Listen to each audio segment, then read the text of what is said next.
Well, I think when you're teaching anything in the social sciences, but particularly in management, it's important to start from where students are, to start from their experiences. And my sense is that most students, because they haven't often been managers or worked for managers, that their understandings of management very often come from the mass media.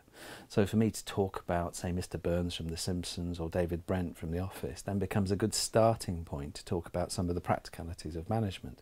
I think there's basically three ways that managers are represented in popular culture. One is it's the one that we find mostly in kind of management textbooks, really, and in magazines like Management Today and so on, and that's the idea of the heroic manager.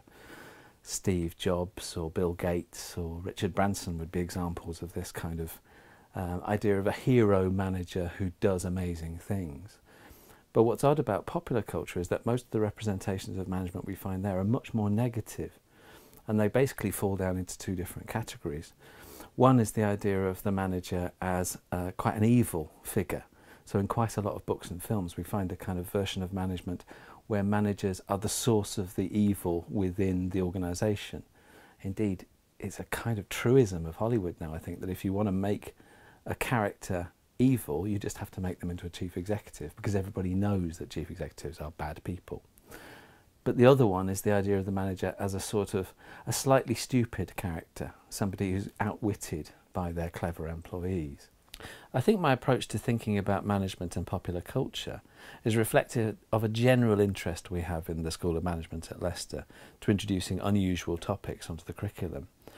It's not enough, really, I think, just to repeat a series of nice stories about heroic managers and great organisations and so on.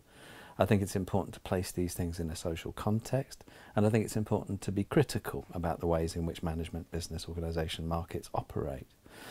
That means that the kind of teaching that we try and offer is very much focused towards interdisciplinary work, heterodox work in the sense of trying to look behind the common sense, and also critical work in the sense of trying to think about ways in which we might manage and organise differently.